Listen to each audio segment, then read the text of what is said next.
It was a fantastic tour, and thank you so much. I'm very glad that you finished with philosophy and not with legal practice. So join us tomorrow if you want to hear more. I'm starting to moderate my first session, and I have a fantastic panel of guests. So with me are Dubravko, Ćulibrk, Jelena Arsić, and Svetislav Kostić. We'll start with Dubravko. For those of you who don't know him, he's a full professor of Information Systems Engineering at the Department of Industrial Engineering and Management Faculty of Technical Sciences, University of Novi Sad.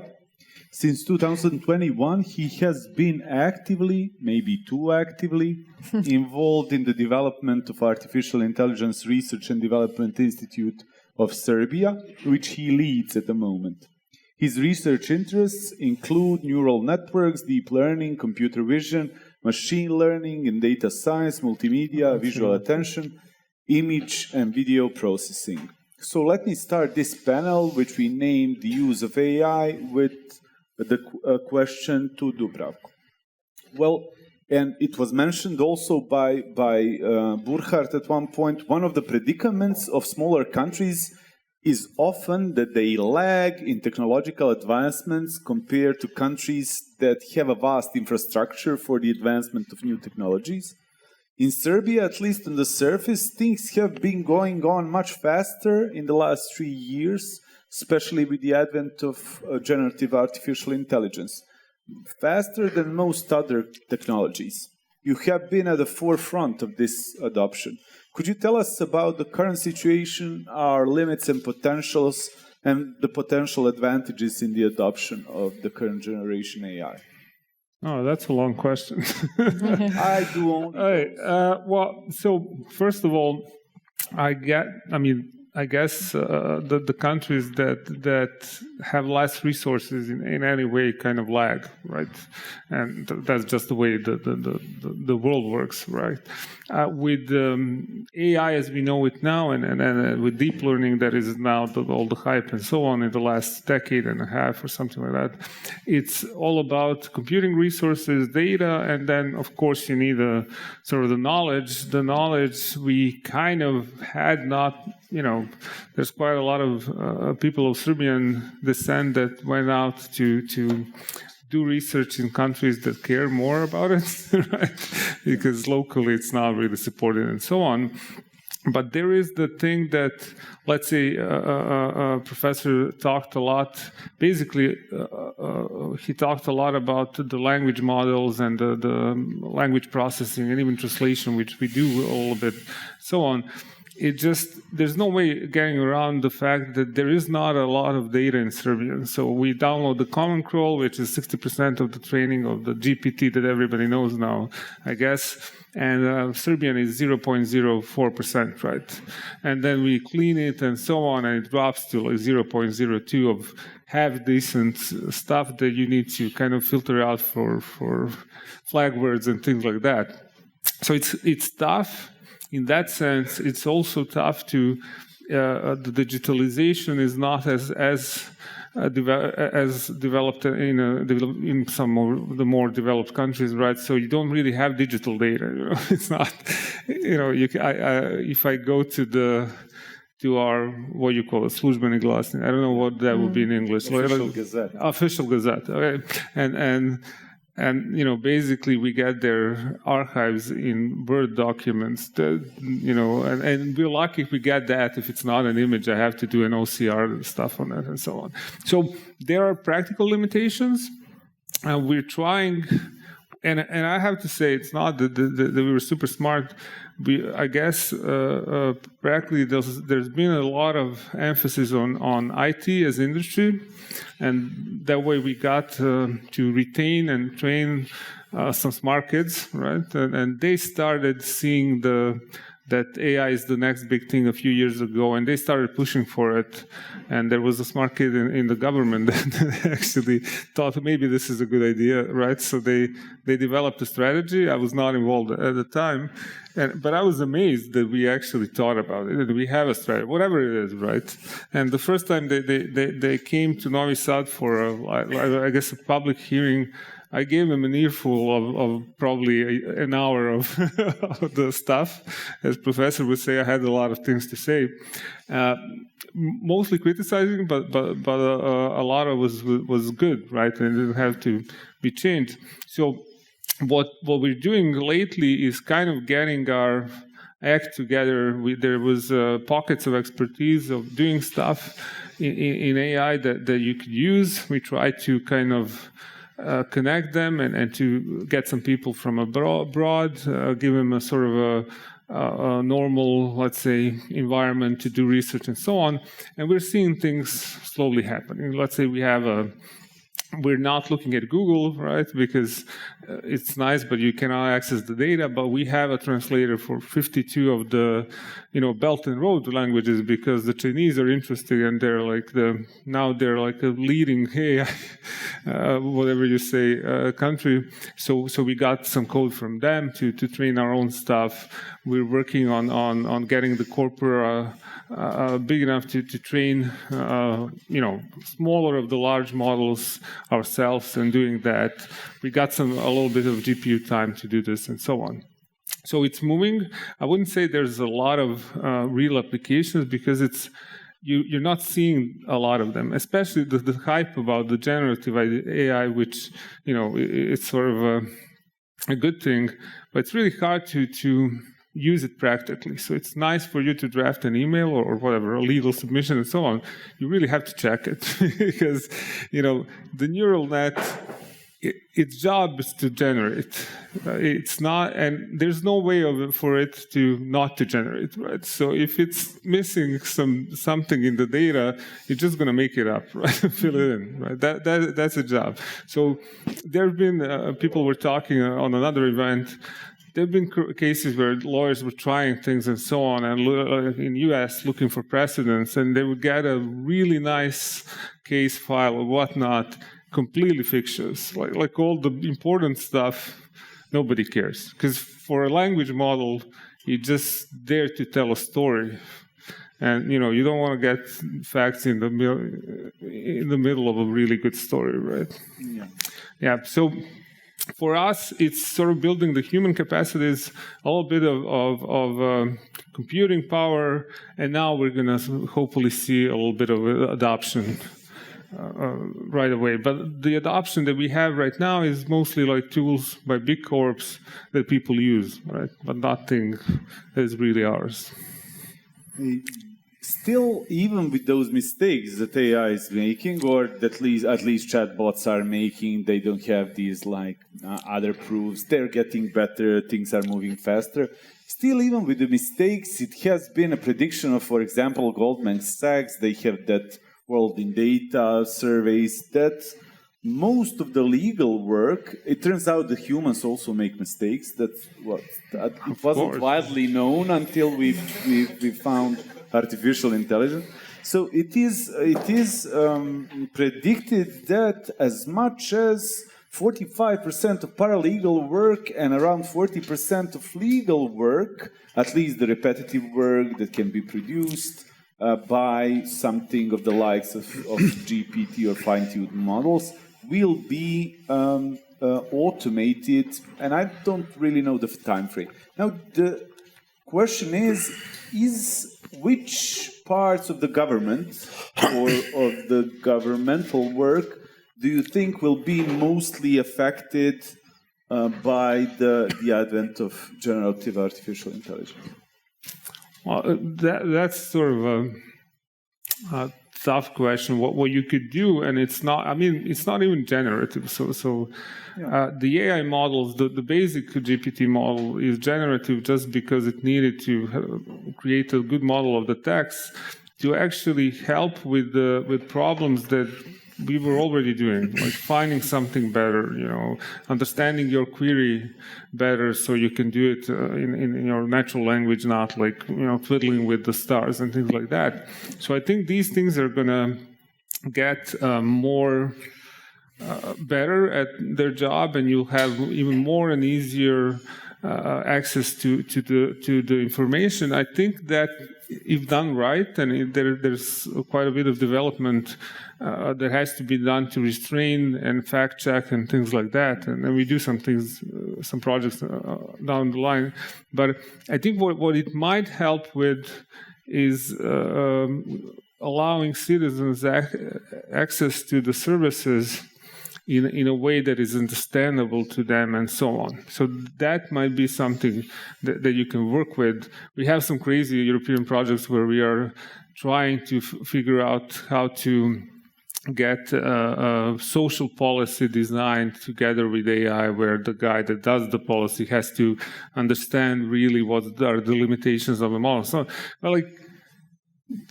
to do that, I first have to digitize the whole process of a certain policy being applied, and then I can have some data to work with. So it's not, now I think with the models and the expertise, we are maybe more ready to apply AI in certain ways, but what's lagging is like the digital aspect and getting enough of the decent local data that you can access.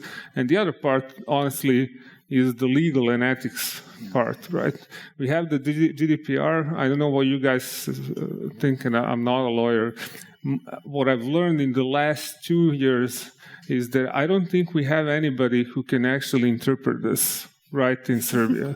So it makes it completely useless. So, it's if I have a bright guy that does it for my startup, he can explain that it's a legitimate interest for my startup, not mine, but a friend's, that to pick up all your contacts from your phone and just to offer a service when somebody is calling you and you don't know the number, you get who it is, right? And that's legitimate interest. But using data that was collected during COVID to maybe find people who might have a serious condition that is life-threatening, that's not doable. That's not. I mean, there has to be no human judge can even envision this being okay. Right? So I think you guys have a lot to learn in terms of, we have to learn a lot about the limitations, especially with this AI Act, where a legal friend who's a lawyer told me it's preemptive or something like that. You're bound to even if you don't do anything, right, and cause no harm, you can still get sued for it and fined by it. So which is, to me, that's like the worst kind of science fiction. We're doing Minority Report now, right? Where we're going to figure out that maybe the lady in the third row is going to get pissed tonight and kill her husband, so we're just going to lock her up for the rest of her life. To me, that's not a viable strategy. So we don't know how we're going to do this. And as the professor said, education might be the first thing that we need to do to get to grips with this AI for the benefit of humanity. We don't have enough educators. The first thing we should do is probably do AI for the education and then think of everything else. And it's also a high-risk system, like every legal system that uses AI. So it's easier now on the technology side. To be on the technology side, it wasn't like that 10 years ago, than to be on the legal side, in my mind, because you guys have a lot of catching up to do. Well, a GDPR expert, he's in the room now, he joined us, Domingos Farinho, tried to explain the AI Act a couple of days ago to us. He did a good job. I don't think that we were able to follow him, so good luck with the AI Act to all those who want to deal with it. I wouldn't be kind of like, when I see these tech conferences, and I've been following them a lot, this is like my dream question to ask to an engineer about his predictions. So, Dubravko, when will we achieve singularity? Well, in this way, it's going to be hard to do, right? Because basically, I had a talk this morning, and I borrowed it from a psychologist turned data scientist friends of mine. So one of the biggest questions in AI right now is, what do cows drink? And if I show you this in an image, 99% of the people will say milk. milk, because you're not gonna, cow is so associated with milk. There's no way, whoever tells you that they thought of water first, it's you don't want to hang out with that guy. He's super weird. All right. But what I'm saying is that is a really nice, a simple example of associative learning, which we do all the time. It helps us react fast. But it's exactly what we're doing with deep learning, right? But with us, as soon as you think about this, you're gonna there's a watchdog that's gonna say, oh, wait, this can't be right. Something's wrong with this sentence, and then immediately, like a few seconds after that, you're gonna realize what the problem is, and it's war. There is no second tier. There's no symbolic thinking in AI as we have it, right? And the system that we're trying to get that in are basically really toy examples and things like that. Nothing really well can be done with that. So without that, it's questionable that it will have the capacity to be, useful in every way and so on. For now, these are like great, labor-saving devices, but they need a level of control that is behind of that, right? So it's going to take a while to get there. Also, especially with these generative things and so on, it's I don't know how many people know this, but like GPT-3, right, was developed, I think, end of 2020. So 2.5 years before ChatGPT came out. The 2 years were, there were some developments, not huge ones, but a lot of the time was spent by people in Kenya chatting with it and ranking the answers and kind of providing the data so that it didn't turn out to be what the first Microsoft chatbot turned out to be, this RIA thing, which, tried to learn from people, and then people have their own ideas. So it turned Nazi within a day or two, or it was taken down.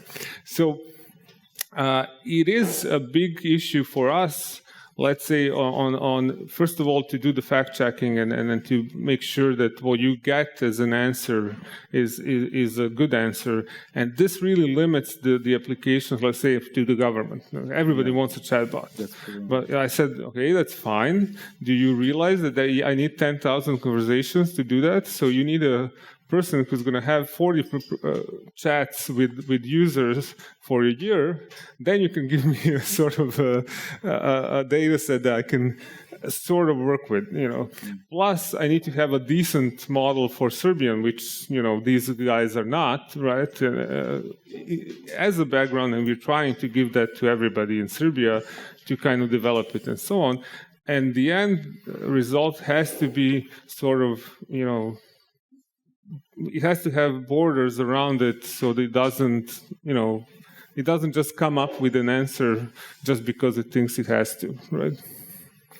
So it's not that, there are leaps and bounds, but like we're going to have sort of a period where it gets a little bit more regulated, it gets a little bit, the safeguards are put in place and so on, and then we move forward, right? Thanks so much, Dubravko. This is all for my questions. And speaking of singularity, we're moving to lawyers. So our next guest or the next speaker in the panel is my friend and colleague from the Faculty of Law, University of Belgrade, Svetislav Kostić. He's professor of tax law of international tax agreements, public finances, and European tax law. He's a member of the Serbia Fiscal Society and the International Fiscal Association. His expertise is in tax law and tax politics, researching in the field of rent controls, automatization of administration, more recently, and so on. So, in short, Sveta wants to tax robots. But not really, but but maybe later. We'll see in the talk. So we're reading a lot these days about artificial intelligence and the significant increase of the everyday and professional use of artificial intelligence. That might be the reason why, for example, law firms, the state administration, and basically everybody else, researchers for their researching work, is interested in AI. What would you say that the current significance of artificial intelligence at the level of development that it is now is for our everyday lives, and what is the current significance for the administrative law and tax law in particular, sir? Well, I mean, the answer to your first question is probably going to be related to my answer to your last question, which is going to be related to the taxation of robots. But so the first thing that we see in the use of artificial intelligence broadly, but generally technology, is that in countries like Serbia, but this is the majority of the world right now, we are relying more and more on this to assess for the demographic decline that we are in and the lack of people. So, for example, at this particular moment in time, the Serbian tax administration has roughly 5 times less people than it had 20 years ago. And they're all very, very old. The average age of our administrators is around 57, which then makes it impossible for them to provide the level of service to the broad public at the level which we expected, and they're relying more and more on technology to do this. Now, this leads us to a significant problem, is that we start to litigate with algorithms, and a tax return was mentioned, and the problem is what happens when I decide not to agree with the algorithm, when I decide that the system which is guiding me in completing my tax return is wrong. It's simply not, it doesn't provide me with the correct option that I think should be there, and what are the legal consequences when I refuse to agree with the system. And now often we come here to a lot of interesting issues. So for example, if I disagree with the system, actually in many cases the system won't allow me to submit the return, which then has additional legal consequences. I can't appeal during the submission phase. And then I don't think that I think it's having more and more of an impact, but more through this unregulated approach that we. Second of all, I think that what we have a tendency is to start believing in the perfection of technology, which from a philosophical aspect, I think is completely wrong, and I think that there is a significant limitation to artificial intelligence. The limitation, it's actually in its perfection. I think that all human progress was actually caused by mistakes and by our imperfections. So, if something can't make mistakes, then it can't progress. Then there is a finite line to which it can reach, and then it cannot go beyond it. And for this, I think, at least in the legal profession, we can go back to our origins, and we all come out of religion. We are the descendants of priests, because the first lawyers were priests. And if you look at the religious books, they all have the Bible starts off with a mistake. If you read the first sentence in the Bible, you'll see it talks in the plural. God should be one, but the first sentence talks about the plurality of God. So, this ability to make mistakes and then to quabble around them is something which I think will make our profession alive and well for a long time. In the tax law profession, what we see is, for example, this huge buildup of legislation which is allowing tax administrations to go after taxpayers who have failed to respect the will of the intent of the legislator. So these are these general anti-avoidance rules which says if you have abused the purpose of the law. Now, I always find that funny because we've done some sociological research and we went, but it's not the case only in Serbia. It's the case, I think, globally all over the planet. The intent of the legislator should be in the understanding of the members of parliament, right? So then we interviewed them and we thought, what do you know about the law that you just enacted? They know nothing when it comes to tax-specific legislation. They vote how they're told by the party that they have allegiance to. So how do we know then what is the intent? And what do we put into the system if the system wishes to use this approach in interpreting legislation, which basically tells you first determine what is the intent, and then you look if the taxpayer followed the intent of the legislator, and then you come to the conclusion that the legislator had no intent, and that the intent is probably somewhere in the executive, because the executive prepared the legislation in question. So all of this, I think, will lead us to a lot of interesting questions. And my personal belief is that while paralegal work will disappear and will probably be taken over by technology. It is, I think, artificial intelligence which actually will lead to the creation of new work for us, and new jobs, because it will open up new issues. So I'm not pessimistic at all about the faith of our profession. And plus, I think this imperfection which artificial intelligence doesn't have and we do is something that will in the end make us win the day. Thanks. I'm not when I think about these imperfections, it's actually fascinating to me. The current generation AI does something that AI, or at least what we conceived of AI, couldn't do before, which is this making of mistakes. And I think actually that we don't have good tools to explain the mistakes that AI is doing, so we call them by these usual fallacies, like in fact, it's not doing any logical fallacy or biases. Hallucinations. And we use hallucinations. My question here is: can you explain every mistake that we do? Half of my stuff, I don't know. Most Hume does a good job of explaining. Yeah, well, but you can explain away AI. Do a good job, at least in terms of reasoning. So we basically managed to categorize them in a very broad category of bias and a very broad category of fallacies. One is logical, the other is based on behavior and human nature, and so on. Okay, I'll go too far with this, and I won't. No, actually, that's super interesting. Why can you not do that for an AI? It's rather difficult because of the lack of mechanical interpretability at this current moment. But, I'm not really sure. It's sort of, to me, I get what you're saying. Yeah. I know everybody wants to say that, like, we're supposed to know exactly how this decision was made.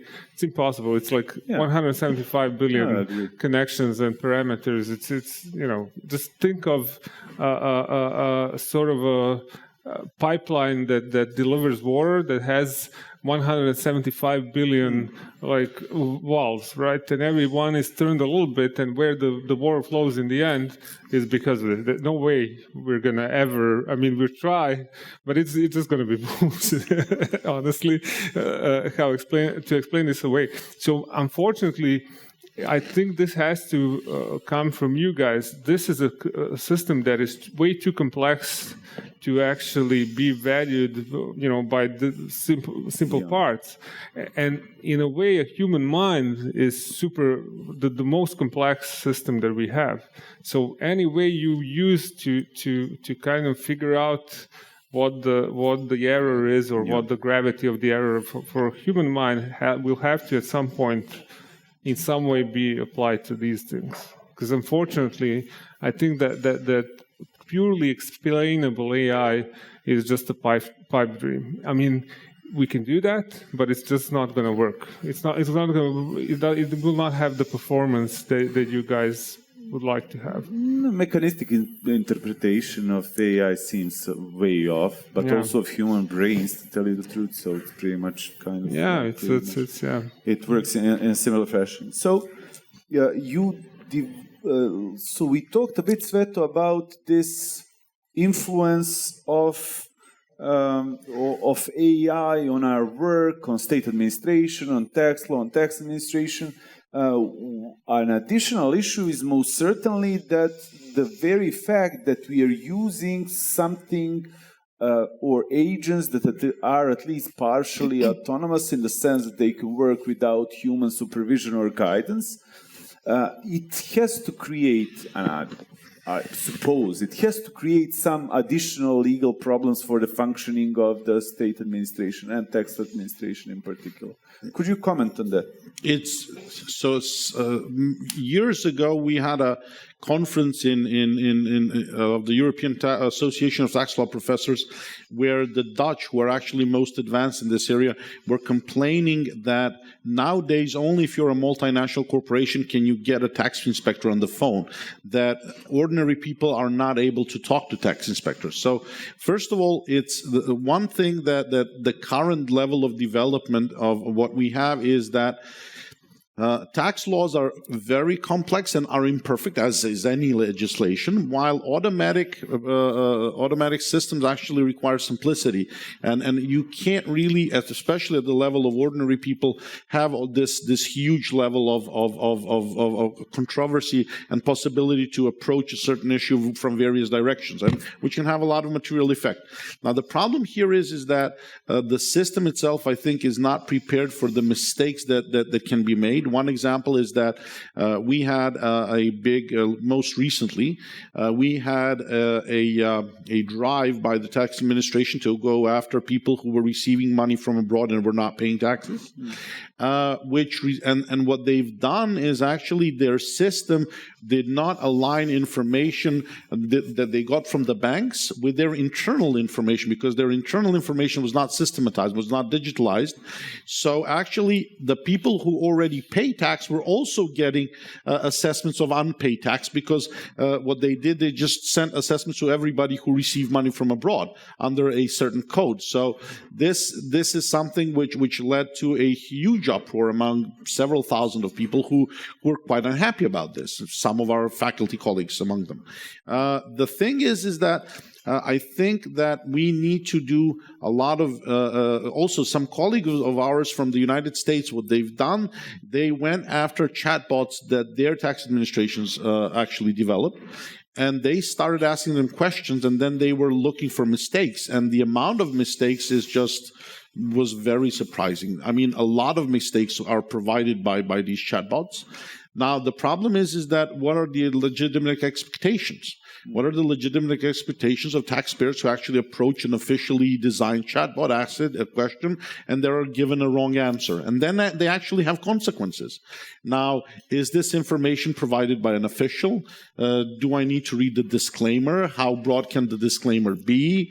Does this mean that I don't have the tax obligation? Should I sue them for damages? I mean, there are so many issues here that while on the other hand, there is a lot of pressure from the taxpayer community to say, well, give me a simple answer and don't let me go to the accountant or to a tax advisor. Just can I do this simply and with as little cost as possible? Now, the problem here is that you have a clash. And the clash is that the legislator is legislating in a more and more complex way. Now, the reasons for this are different. Sometimes they really want to deal with some specific things. Sometimes it's actually a very commendable reason that you want to have a fair tax system. Now, the fairness actually requires complexity, because if we were to have the most simple tax system on the planet, which would be let us pay all a ducat per head, right? It would not take into account any of the circumstances that we as persons have, nor our wealth, nor our ability to pay, nothing of the principles that we rely on for the development of a tax system. But when you start introducing complexity, then you start having possibilities, interpretation possibilities, nuances, and I think that chatbots at this point in time are not actually ready for this, especially in a way in which the legislator is providing you with ambiguous guidance. The fact that this guidance is ambiguous is, at least in tax law, most of the reasons that we have is that we just can't keep up with the technological development, and then we try with overly aggressive interpretation to adjust for the inability to legislate as fast as possible, while on the other hand, we are also using this as means to mitigate our lack of intellectual capability. I'll give you an illustration. The basic rules, one of the nightmares of the current international tax system is the YouTuber, and we all hate them. Why? Because we can't tax them. Actually, you take I have kids, and for all of you who have small kids, maybe you know these guys, YouTubers like PewDiePie. This is a guy who plays Minecraft on YouTube, and you watch him, right? It's a guy who makes around $20 million per year by sitting in his basement in Essex and playing video games, and kids ages 4 to 10 watch him. Now, These kids live throughout the globe, but the only country able to tax him is the UK because that's where he is. And he's taking money out of the pockets of basically all the jurisdictions on the planet. Now, the reason why is that 100 years ago, we came up with a good idea that if you want to source income and tax it, you have to be physically present in the jurisdiction which is taxing you. Now, the digital economy is enabling you to be present in the economic life of a country without ever being physically present. But just we haven't been able to think up of a good enough rule to encompass all these situations. Plus, when we started, we thought, oh, we were brilliant because we can find a rule for the digital economy. Then in 3 years, we realized that no such thing exists, but that the whole economy is digital, so we need to find a new rule. Thus, we have no rule. We know what the illness is, but we have no cure. And and all of this impacts heavily on our ability to give you clear. I'm a consultant. I'm even worse than lawyers. So I've ran the Deloitte tax practice for years in this country. So and it's a lovely, lovely world for a consultant where I can tell my clients whatever I tell you today doesn't mean anything in 3 months. So come back again and I'll charge you for it. So it's not a bad deal. So I'm kind of a bit disappointed. You can't tax YouTubers, then you definitely can't tax robots. But if you could tax robots or artificial intelligence, how would you go about doing it? Well, the big issue and this has been purported it first came out of the tech world, Bill Gates talked about it, then people in the tax world like Xavier Robertson from Switzerland started writing about it. The idea that, in essence, we don't talk about artificial intelligence, we call it robots, because it's more easier to comprehend the impact on the labor force. So if robotization takes over the work that humans are doing, right, then we lose taxpayers because our systems today rely on taxing the income of individuals who work for their money, for the payment of social security contributions and systems that have them, plus on the consumption taxation of when they spend this income. Now, if AI and robots take over this, then we have a problem. How do we fund our systems if we start losing taxpayers? Now, I'm not a big fan of this idea because it goes into, again, it's a philosophical issue. Do we give tax personality to artificial intelligence and robots? The first issue would be how do we define this taxpayer, which would be complex. And in the end, all artificial intelligence is, it's owned by somebody. So the profit effect will reach that somebody, and then we can tax that person, whoever is the owner who benefited from the lowering of the labor cost. Now, therein, there is an issue because we live in a world which is based on tax plurality, which means that instead of taxing you by virtue of one tax, which would be, we haven't come up with it, we tax you by virtue of many taxes, thereby taking a little bit from on various bases. This is something which policymakers are really contemplating. Now, therein, I think we are a little bit backward. I don't think we are realizing the reality of the world. Countries like Serbia, countries like South Korea, or any country in Europe, Italy, Germany, which have this huge demographic decline. China will be from 1.4 billion, it'll drop to 700 million by the end of the century if the demographic trends continue. Yeah. These countries do have a huge need for replacement because just a simple example. In this country, the most populous generation born was the one born in 1958. It had 160,000 live births. Last year, 62,000. So we have around 100,000 people born less in this country per annum. And so artificial intelligence will help us. We can't pick fruit anymore because there's nobody to pick it, so the robots will do it. Now, this is true for a huge section of the planet, but it's not true for Africa, and it's not true for Central Asia. And it's not even India. India is dropping. But in Africa, you have countries wherein Zaire will rise from 80 million to 350 million by the end of the century. Average age, most of the population is below the age of 18. and their infrastructure is such that they cannot finance even the basic education.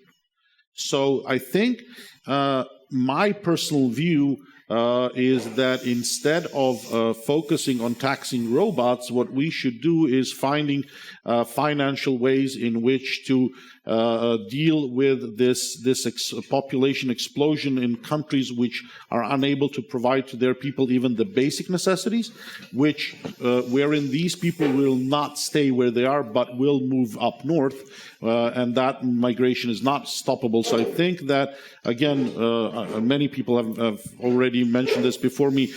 If I were be choosing, I wouldn't waste time on thinking about taxing robots. I would be thinking about investing in education in countries which are the source of tomorrow's youth, and that is sub-Saharan Africa and parts of Central Asia. So thank you so much for this interesting exchange. We'll have to move. I have to do a bit more moderating than I did so far. So our next speaker is Jelena. I'll have a brief talk with Jelena Arsić before we pass to the Q&A session. Jelena is the organizer or the co-organizer of this wonderful event, and she's a partner in the banking and finance department with Schoenherr. She has been practicing law, affiliated with Schoenherr for 10 years now. She obtained her master's degree in Germany at Goethe University, and while in Germany, she was a trainee in one of the Magic Circle law firms. She's part of the Schoenherr Innovation and Legal Tech term. So with Jelena, I'll start with this question. This significant change of paradigm in technological advancements has occurred with these large language models of generative AI. Our best guess 20 years ago was most probably that algorithms will advance so much that when we have embodied algorithms like robots, they will make superfluous manual work, repetitive jobs, and so on. But this year has marked the advent of these artificial intelligences that have human-like linguistic fluence, basically. One of the main currencies of lawyers is language. IT, now it seems that AI is kind of, and we mentioned it today, is coming for lawyers more forcefully than before. What is the impact on Schoenherr and other corporate law firms of these new large language models so far? Yes, the AI is coming for lawyers. This is the widely cited New York Times article. It was published April this year, and they have revealed to the public the two studies. One was made by Princeton University, New York University, and University of Pennsylvania, where they concluded that the industry that will be most affected by AI will be legal services. And the other study, and Bojan, you have actually mentioned it, it's the Goldman Sachs report. They have estimated that 44% of legal work will be automated. But this is already old news. Literally every week we get reports of how so-called white-collar jobs are in danger. And predictions that as the Industrial Revolution has automated physical labor, that this technological revolution, the AI-powered technological revolution, will automate the mental tasks. But AI, it's not here, it's here for a while, but it has only hit the public psyche last November when OpenAI has unveiled its chatbot, ChatGPT. No one is taking this for granted, but if we want to talk about disruption in the legal sphere and whether it will take our jobs, we really have to understand what are the capabilities of these tools, what these tools can do and cannot do. And part of the buzz, in my opinion, comes from the fact that this field is actually still unknown to lawyers, to most of lawyers. So if you open your LinkedIn page, you will hear AI, natural language processing, LLMs, prompts, and so on. But majority of lawyers, except for some legal tech nerds that we have here, they don't understand what these tools mean. I have to, so in order to address this issue about disruption, we have to come back of what these large language models actually are. And I accept that there is huge simplification to what I'm going to attach to GPT models, but these are generative pre-trained transformers. They attach value to the vocabulary, to the words, to the vast body of text that they're trained on. And they give you a statistically likely sequence of words. And based on the world they train on. Also, these models are made to sound very authoritative, very assertive. So, for example, if you asked ChatGPT, can you please draft a force majeure clause in a contractually, in a commercial agreement? And they will say, not, this is a statistically likely sequence of words. It will tell you, absolutely. Here's the requested clause. And then will you tell him, oh, well, this is really not what I've asked. Can you please refine it a bit? It gives you, certainly. Here's the revised clause. And here are 4 cases that support this argument, and so on. So we must forgive people for believing these models. We must forgive them for thinking, yes, this will actually replace lawyers, because we are persuaded by the model's directness, which implies accuracy and truth. But actually, we must not forget that these models are trained on a World Wide Web, which is full of inaccuracies, or selected sources from World Wide Web, which is full of inaccuracies, full of biases, full of fake news. And as Dubravko said, they have to generate. They have to give you an answer, but at some point that answer will not be correct. And there's this famous case of a New York attorney who has filed a brief to the New York court completely made up by ChatGPT. And this guy is now fined and is actually facing the risk of being disbarred. But this is because simply these tools are not the tools for the job. They're not made to give you client advice. And another very important topic is the confidentiality. So even not just the older models, and Dubravko can correct me, but also the ChatGPT-4, they tell you that they can use the information that you feed into the models, the prompts, the responses, and the content to improve their models. So everything that we put in the model is not confidential and can be used to train the model. Article 20 of the Serbian Attorney Act, duty of confidentiality of attorneys. We simply have to safeguard the confidentiality of our clients. The attorney shall not disclose the client information unless the client gives its informed consent or is required under the law. So I believe that if you put client information into ChatGPT, you're actually breaching your duty of confidentiality. So if we're talking about disruption, we're not talking about open AI, the generative AI, which is trained on a World Wide Web. And to conclude my response, I think we need to address and explain the background to lawyers of how these tools actually work. There is an absolute prohibition to include any confidential information into this data. We have to be aware that these tools bear the risk of inaccuracies and copyright infringement, which will be the topic of the second panel. But I cannot move away from the fact that, we should encourage people to test these tools and to see how these tools actually work. Not alone because some next great idea will come from there. Yeah, with these artificial intelligence models, it seems that what you input inside, you at least get as much back. So the main issue, the issue that you also mentioned, is the issue of data. Yes. So the inputting and outputting of data. Now,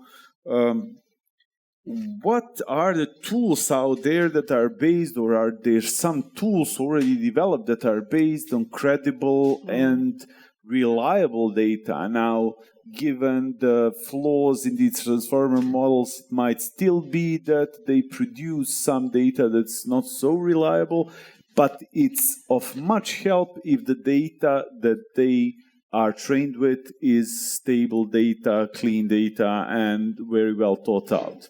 Yes, and this is actually the key question, because the data is at the heart of this. So the open models, the ChatGPT, the Google's Bard, or Elon Musk's Grok, they're trained on the World Wide Web. So if we talk about disruption in the legal system, we're talking about tools that are trained on credible, constrained legal data. And the cliche garbage in, garbage out is really something that we should remember when you use ChatGPT-4. And yes, they're actually really leaders in the market, and the professor has also mentioned some of them. So Thomson Reuters, they have their Westlaw. They have recently acquired the CaseTax. They're huge and really reliable databases. We have LexisNexis, and since recently, and it's not really known, it's the VLEX, and I will discuss the VLEX shortly. What's also, what these tools and these developers, these vendors are telling you, they're telling that they want to democratize the law. They want to accelerate the justice. And how lawyers hear that, we hear that as they will eat our lunch, basically. What's very disruptive in the space, and it has been recently announced, both LexisNexis and Thomson Reuters will be collaborating with Microsoft Word, and they will be making plugins very recently, almost next year.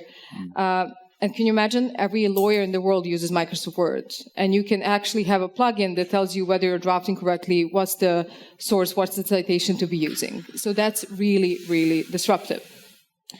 And if we talk about data as the new oil, as someone calls them, then the biggest oil field that you can exploit currently is called VLEX. So VLEX, this is just to give you a flavor of how these tools work. VLEX started in Spain, and they have been focused on European, of the continental jurisdiction. Fastcase is very deep into the States where VLEX didn't have reach, and these two merged in April this year.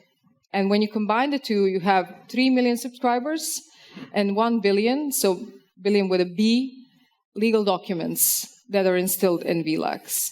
And they're now developing their own AI tool. It's called Vincent AI. And I participated in a webinar where they have demonstrated Vincent AI, and this is really, really fascinating because it has 4 functionalities. Just to name a few, it's answering a question, building an argument, comparing jurisdictions, and analyzing a document. And for those who are practicing dispute resolution and arbitration, it will be interesting that, for example, building an argument, you literally have a drop-down menu in opposition on or in favor of your argument. You can upload the entire brief of your opponent, and at the click of a button, it will provide you with a response brief. It's absolutely fascinating, and it will give you cases that support the argument. It will attach percentage of how this case well supports your argument. And this is when we talk about disruption in legal space, this is what we have in mind. Many GCs, so general counsels, some of which are sitting here, they appreciate efficiency more than anything else because they have to respond to different queries of different departments throughout the day. And if they can get this at the click of a button, they will not be calling Schoenherr or other law firms that often. And just to end this response, I want to say, and then the change and the seismic shift is actually happening in the States, UK, and lesser in Europe. It's not that present in Serbia. We don't feel the panic. We don't feel the urgency of this change happening. And this is absolutely justifiable because, first of all, these are jurisdictions that are common law. They're based on precedents. These judgments are publicly available. They have robust, very well-structured legal databases. That's not the case in Serbia. But it's just a matter of time when someone will knock on the door of Paragleplex or, an Intermex or some other legal database when this will actually change the way we practice law here as well. Should lawyers be afraid or not? No, we should not be afraid. No, AI will not replace lawyers, but lawyers who use AI will replace the ones who don't. And this is not my wisdom. This is the sentence that's been making rounds, really, and you've been hearing it a lot. If someone tells you that they have a robot lawyer, you should run. It doesn't exist and shouldn't exist. But it will change the way we work. And I read somewhere that we are overestimating what these tools will be able to do in 2 years' time, but we are underestimating what these tools will be able to do in 5 years' time and 10 years' time. And hopefully we will all be here still wanting to practice law. So some takeaways I would say is that law firms will have to reinvent themselves and think of to embrace new ways of practicing law. We will have to collaborate with tech companies as we currently do. We will have to invest in our IT systems, increase our budgets. We will have to think of how to train our trainees, our junior lawyers. And an really interesting point made by American Bar Association is whether these tools will become so powerful that it will become malpractice not to use them, because we have a duty of competent representation, whether we will have to become technologically competent in order to competently represent our clients. So, and of course, I think that we will have to attend these conferences more often to see where the technology is heading, because if they're not currently state-of-the-art, and they're not, they will be. Thank you so much, Jelena, and let us thank all the speakers before I give the floor to the Q&A session.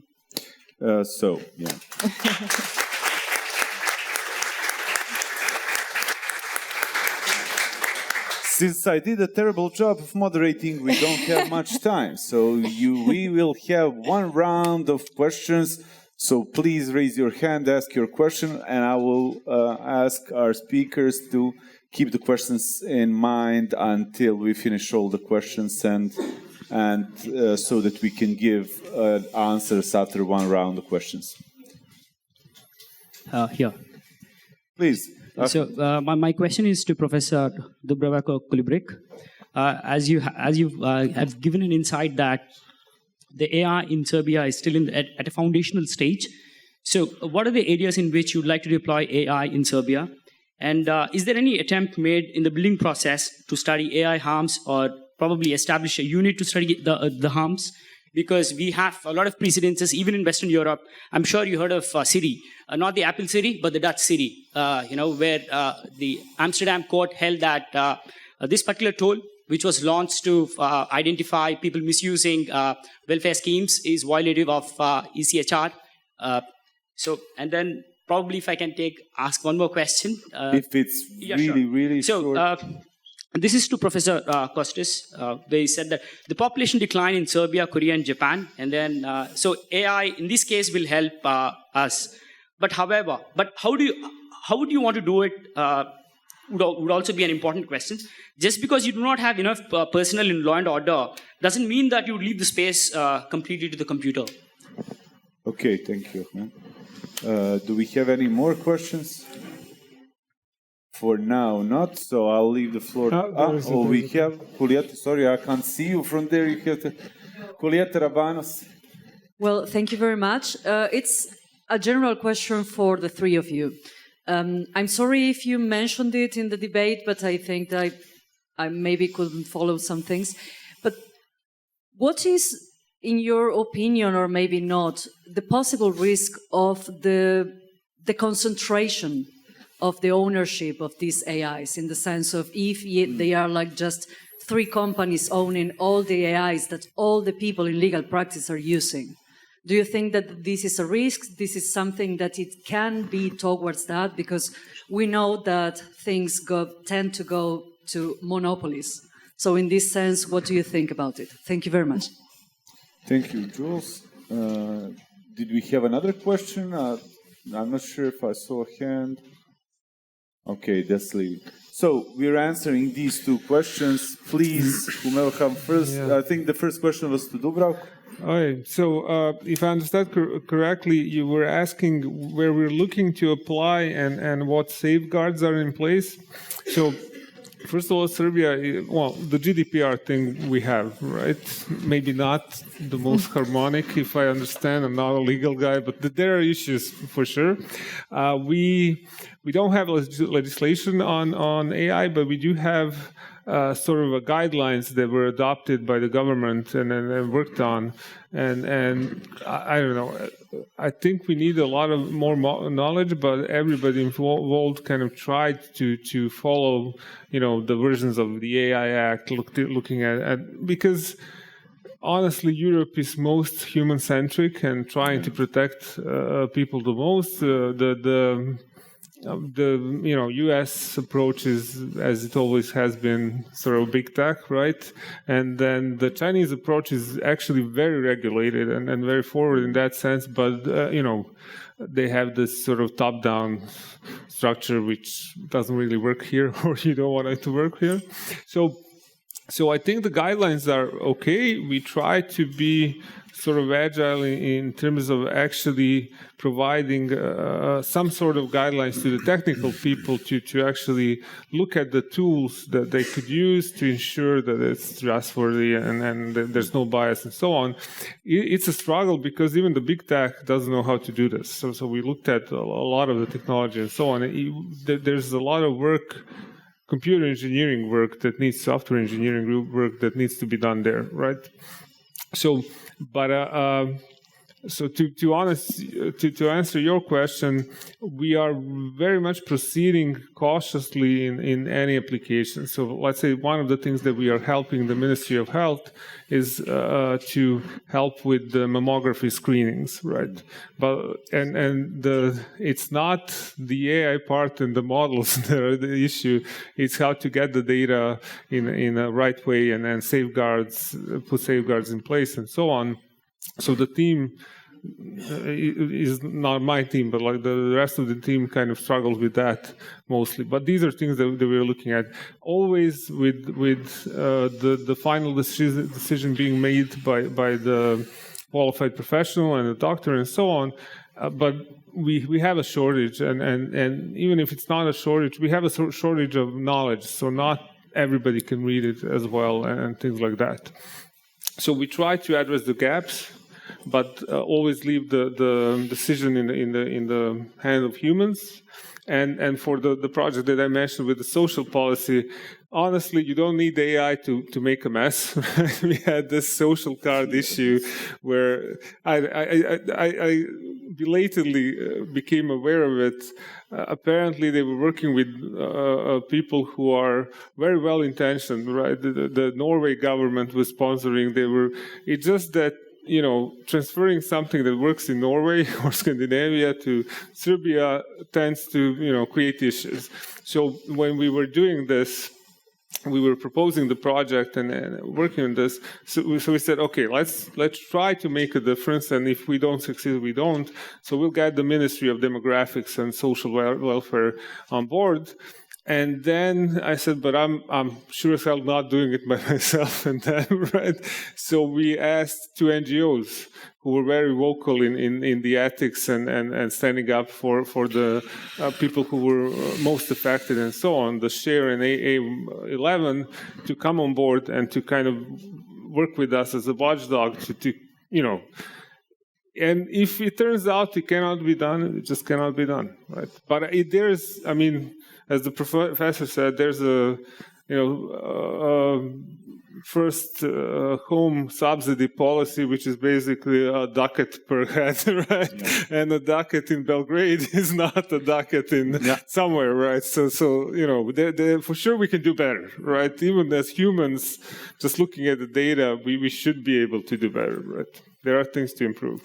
The second question was about the most AI tech being in the hands of a couple of companies. Well, I have an opinion, but maybe somebody else should talk. I think that if we're talking about the democratization was used a lot. I think we need a lot of safe harbors. If something becomes a tool without which regular life cannot function, then I think public ownership as well as the control with a lot of safeguards is something which is a must, and then because it is no longer a matter for the market if everyday life cannot function without it. So, for example, I would definitely then go into some sort of I think it's not the systems which provide you with added value, but I think that ownership over the data which is public has to be more regulated.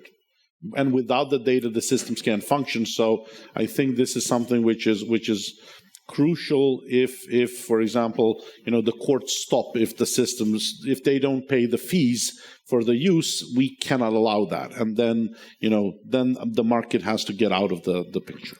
Currently, it seems something of an uncanny valley. We don't really know what data was used, which data it is. Does OpenAI have to pay for something and stuff like that? Jelena?